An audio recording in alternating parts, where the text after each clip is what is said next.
10 years old. Moroni Mesilla. The words are spoken to my mother, who flinches away. Spoken in Hindi, a language I don't know. Spoken by the mistress of the five senses, who is painted in fire. Moroni Mesilla, the Antichrist. Red and black tattoos lick at the lady's face, painting her skin. My mother listens to her.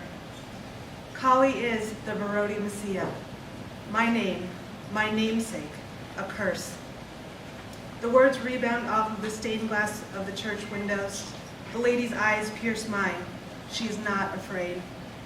Moroni Mesilla. My mother cannot hide behind the same mask, her face twisted in fear. It is the last time I will see her. Moroni Mesilla. Of this, there is no question. 11 years old. 5 brothers, 3 sisters, 3 dogs, 1 cat, 2 foster parents. Too much yelling, too much noise. The older brother teases me constantly. My teeth are crooked. I have no breasts. I'm only 11. I can't run fast enough. Oh, I learned to run.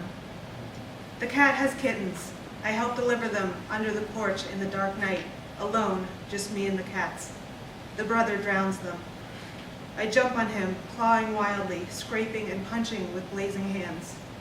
They pull me off and rush him to the hospital. I cradle the kittens in my arms, my feverish hands rubbing their silent bodies until I feel their chests begin to rise and fall again. I place them in the woods with their mother.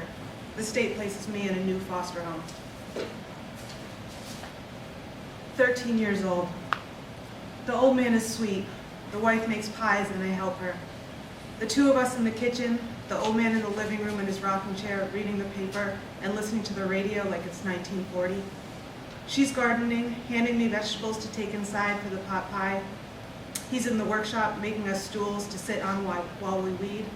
I hear a crash and go to investigate. He's on the ground, his tools with him, nails scattered. I bet if he were to get up, the nails would be in an outline of his body. My hands are useless, cold, as I pump them against his chest. I cradle his head instead.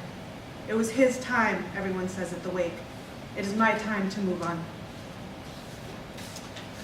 16 years old. I stumble up the stairs and kick the bedroom door closed behind me. I fumble for the lock, futilely. It has always been on the other side. I know that ever since my first day here. Not in my house, the foster dad had declared. My house, my doors. His house, his doors. I creep into the crawl space at the back of the bedroom and wait. His hands reaching for me again. Not this time. I kick and flail, screaming.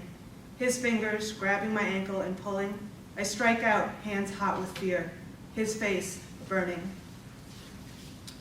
17 years old. I dream of fire the way other people dream of flying. Instead of breathing in the fresh air of the skies, I taste the acrid smell of burning fire on my tongue. When I'm awake, I refuse to touch anything. My hands are completely out of control. But now I'm in a place where I can be anonymous and where people will be safe from me. I step outside to find streets leading into the labyrinth of the city. I've learned 4 basic rules from being homeless. 1, never tell the truth. 2, find someplace safe and don't ever let it go. 3, get a blanket.